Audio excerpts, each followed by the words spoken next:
Before we begin, a quick note. This video discusses real crimes and their impact on victims and families. While we'll explore the psychological aspects of this case for educational purposes, we'll be respectful in our approach. This content is intended for mature audiences interested in criminal psychology and true crime history. Viewer discretion is advised. Picture this. It's 1974. You're a young woman walking across a college campus, books in your arms, maybe thinking about that exam next week or what you're going to have for dinner. And then you see him, a clean-cut guy, handsome even, with his arm in a sling. He's struggling with some books, trying to load them into his tan Volkswagen Beetle. He catches your eye and gives you this sheepish smile. "Hey, I'm really sorry to bother you," he says, "but could you help me for just a second? I sprained my arm and I can't seem to get these into my car." What do? Most of us would help, because that's what decent people do, right? We help someone in need, and that's exactly what he was counting on. His name was Theodore Robert Bundy, Ted to his friends. To the world, he appeared to be the all-American boy. Law student, political volunteer, someone you'd want your sister to marry. But behind those charming eyes and that disarming smile lurked something so twisted, so incomprehensibly dangerous, that even today, decades after his execution, we're still trying to understand just how he fooled everyone. How many victims were there really? The official count is 30 confirmed, but here's where it gets disturbing. Some investigators believe the real number could be significantly higher, and there are theories, unsettling theories that suggest we don't know the half of what Ted Bundy was truly capable of. I'm about to take you deep into the psychology of someone who lived among us, who smiled at us, who we trusted. And the question we need to ask ourselves is this: could it happen again? Are there more individuals like this walking among us right now? Let's find out. Part 1, the double life. So who was Ted Bundy, and more importantly, what made him this way? Born November 24, 1946, in Burlington, Vermont, Theodore Robert Cowell entered this world under circumstances that would shape his psychology. His mother, Eleanor Louise Cowell, was unmarried. His father, unknown. Some conspiracy theorists have suggested something even darker, that his grandfather, Samuel Cowell, might have been his biological father. In 2020, this theory was finally debunked through DNA testing, but the psychological impact of his early years had already shaped young Ted's development. Here's where his story gets complicated. Ted grew up believing his mother was his sister and his grandparents were his parents. Can you imagine that? The foundational lie of your entire existence? Now, some experts claim Bundy learned the truth when he was only 3 or 4 years old, but think about what that does to a developing mind. That seed of betrayal, of deception, planted so early. But here's the thing that made Ted Bundy so dangerous. He was smart, scary smart. He was charming, articulate, studying law at the University of Washington. He worked on political campaigns. He even volunteered at a crisis prevention hotline, ironically alongside a woman named Anne Rule, who would later write The Stranger Beside Me, one of the most compelling true crime books ever written. Rule worked side by side with someone who would become one of history's most notorious criminals and never suspected a thing. Think about that for a second. He was literally helping people during the day while planning terrible things at night. That's what psychologists call compartmentalization. That's what makes certain personality types so effective at deception. Dr. Hervey Cleckley, considered the father of psychopathy research, personally evaluated Bundy. His diagnosis? Textbook psychopath. The clinical definition describes individuals as social predators who charm, manipulate, and ruthlessly plow their way through life, completely lacking in conscience and empathy for others. But Bundy wasn't just any psychopath. He had what psychologists call the dark triad: psychopathy, narcissism, and Machiavellianism, all rolled into one devastatingly dangerous package. He was like a perfectly engineered predator, with just enough social skills to blend in, but absolutely zero genuine empathy for others. And this is what made him so terrifying. Bundy didn't look like a threat. He looked like the guy who'd help you with your groceries, the guy your parents would approve of, the guy you'd go on a date with and feel completely safe around. But there was something else about Ted Bundy that's genuinely unsettling. His appearance seemed to change. The judge at his trial in Utah said his expression would so change his whole appearance that there were moments you weren't even sure you were looking at the same person.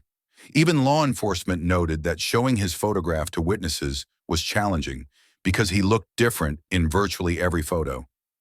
Was this just a physical quirk, or was it something more calculated? Some people who knew Bundy claimed he could transform his demeanor at will. His girlfriend Elizabeth Kendall said she sometimes felt something was off in the weeks before incidents occurred. Bundy himself referred to it as the entity, this dark aspect of his personality that would emerge. Was he playing psychological games, or was there something genuinely abnormal happening neurologically? We'll probably never know for sure. What we do know is that by February 1974, Ted Bundy had crossed a line. His first confirmed victim was Linda Ann Healy, a 21-year-old radio personality who gave the ski report at the University of Washington. She vanished from her apartment, leaving behind a carefully made bed with signs of violence. Her remains weren't found until a year later, at a remote location on Taylor Mountain along with other victims. And here's the truly disturbing part. Investigators discovered that Bundy would return to these remote locations. This wasn't just about the initial crime. This was about complete psychological possession, a need to maintain control even afterward. Part 2. The pattern. Let's talk about his methodology, because Ted Bundy wasn't just operating randomly. He was a calculated predator who understood human psychology better than most. Summer 1974. Lake Sammamish State Park in Washington. It's a gorgeous day, sunny, families everywhere. Two young women, Janice Ott and Denise Naslin, disappeared within hours of each other. Witnesses remembered a good-looking guy with his arm in a sling, asking women for help with his sailboat. He introduced himself as Ted, the fake injury, the request for help, the charm. This was Bundy's signature approach. He weaponized our basic human decency against us. But here's something that doesn't get talked about enough. How did Bundy choose his targets? Was it random? Absolutely not. Every move was calculated. He looked for vulnerability. He looked for isolation. He looked for women who fit a certain profile. Young, white, attractive, with long, dark hair parted in the middle. Now, the popular theory is that all his victims resembled Stephanie Brooks, his college girlfriend who ended their relationship and damaged his fragile ego. Bundy himself even suggested this in interviews before his execution. But here's the controversy.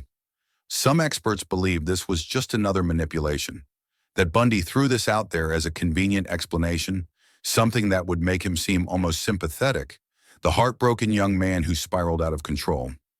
But guess what? Bundy got his revenge on Stephanie directly. He tracked her down years after she rejected him, made her fall for him all over again, got her to agree to marriage, and then he completely cut off contact. Cold. Calculated. So why would he need to keep targeting women who look like her if he'd already gotten his revenge? The truth might be simpler and more chilling. He targeted young, college-age women because they were accessible, because he could, because it fed whatever psychological need was driving him. By the time Bundy moved to Salt Lake City, Utah, in 1975 to attend law school, the investigation was intensifying. But this is where his luck started to run out. Or did it? August 16, 1975. A Utah Highway Patrol officer spotted Bundy's VW Beetle driving through a residential neighborhood at 2:30 a.m. with its headlights off. When the officer tried to pull him over, Bundy fled. Eventually stopped, a search of his car revealed handcuffs, a ski mask, rope, an ice pick, and other suspicious items. But here's the crazy part. Bundy could have gotten away. If he just pulled over immediately, played it cool, he probably would have gotten a warning and driven off into the night. Instead, he panicked, and that panic potentially saved countless lives because it finally put him in custody. But the system wasn't prepared for Ted Bundy. He was convicted of kidnapping and aggravated assault against Carol Duranch, a woman who'd managed to escape his vehicle. He received 1 to 15 years, that's it, 1 to 15 years. And then Colorado charged him with murder in the case of Corinne Campbell, a nurse whose remains were found near Aspen.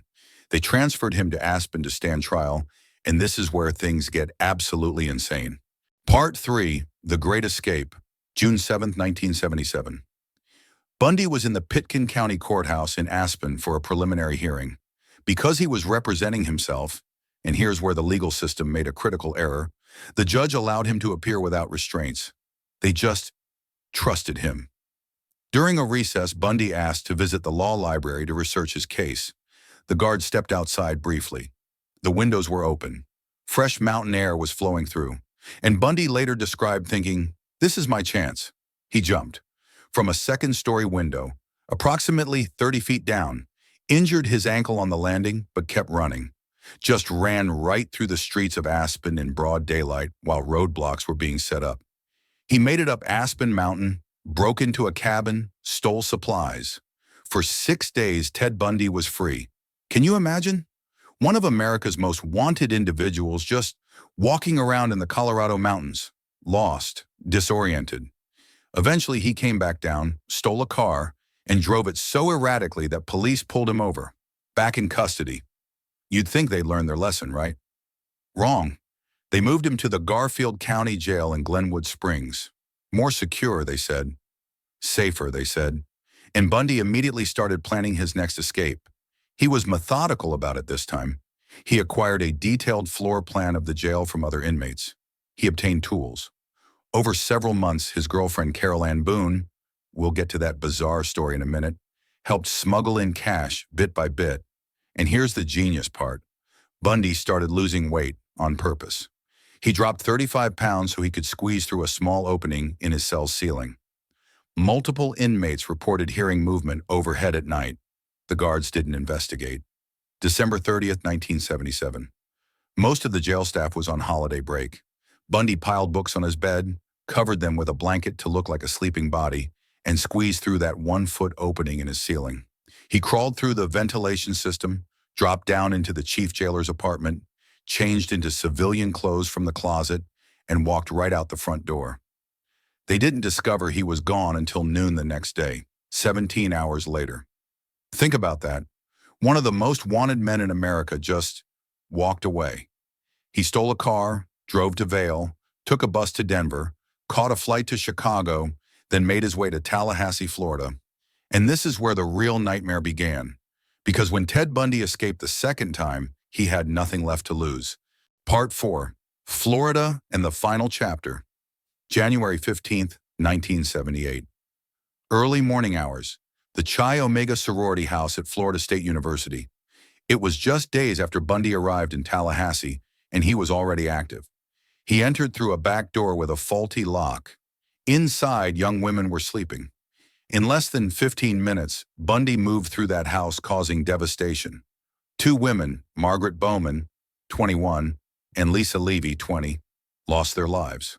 2 others, Kathy Kleiner and Karen Chandler, survived despite serious injuries. Then he went to another apartment nearby and attacked Cheryl Thomas, a dance student. She survived, but with permanent hearing loss and lasting trauma. This was different from his earlier pattern. This was frenzied. This was Bundy completely unhinged, no longer the careful, methodical predator, but something desperate and out of control. 3 weeks later, February 9th, 1978, Bundy took his youngest victim, 12-year-old Kimberly Leach. She disappeared from her junior high school in broad daylight. Her remains were found 8 weeks later. The details were heartbreaking. A child. That's how far Bundy had fallen, but his time was running out. On February 15th, 1978, a Pensacola police officer noticed a car weaving suspiciously and pulled it over. The driver initially refused to identify himself, then gave a false name. When the officer checked the license plates, they came back as stolen. The driver tried to resist but was subdued. It was Ted Bundy. Finally, for the last time. Part 5, The Trial and the Bizarre Love Story. Now here's where things get absolutely surreal. Bundy's trial became a media sensation, the first trial ever televised nationally, and Bundy loved it.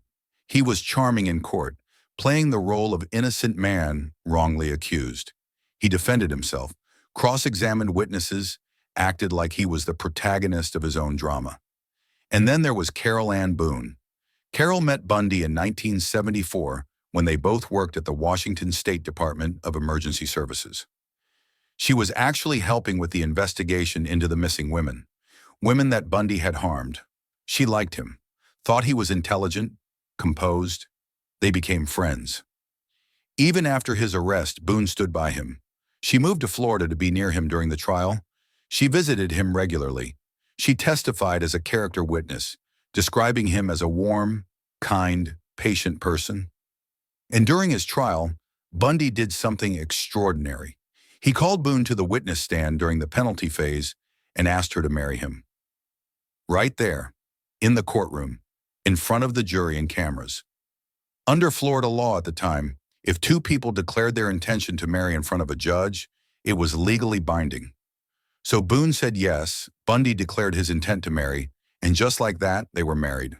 Bundy claimed it wasn't a publicity stunt, that it was genuine affection.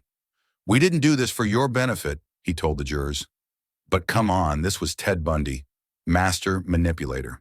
Was anything he did genuine? And here's the really strange part. Boone became pregnant while Bundy was on death row. She gave birth to a daughter, Rose, in 1982. Prison visitation regulations were apparently more relaxed in certain circumstances during that era, though the exact details remain somewhat unclear. Boone believed in Bundy's innocence for years. Years. Even as the evidence mounted, even as more information came to light, she stood by him. It wasn't until Bundy started making confessions in a last-ditch attempt to delay his execution that she finally ended the marriage in 1986. She never saw him again. She changed her name, disappeared with her children, and reportedly passed away in 2018. Rose Bundy, if she wishes to maintain privacy, would be in her early 40s now. Where is she? What's her life like? We'll probably never know, and honestly, she deserves that privacy. The uncomfortable questions. On January 24, 1989, at 7:16 a.m., Ted Bundy was executed in Florida's electric chair. Outside the prison, crowds gathered. Some celebrated. In his final hours, Bundy tried one last manipulation. He confessed to 30 cases, though investigators believe the number was higher. He blamed external influences for his actions, trying to deflect responsibility. But experts largely dismiss this as another attempt to control the narrative even in his final moments. So what do we learn from Ted Bundy's story? Here's what's genuinely unsettling. Bundy wasn't some obvious outsider. He was educated, charming, successful. He was integrated into society. People liked him. His mother maintained his innocence until his confession. His wife believed in him for years. Friends described him as someone trustworthy. So how do we recognize warning signs? How do we protect ourselves and others? The FBI estimates there are between 25 to 50 active serial offenders in the United States at any given time. That's right now, today. And most of them, like Bundy, don't fit the stereotype. They look like everyday people. Bundy himself said it in one of his final interviews. "We serial killers are your sons. We are your husbands. We are everywhere." But here's what we can take away. Trust your instincts. If something feels off, it probably is.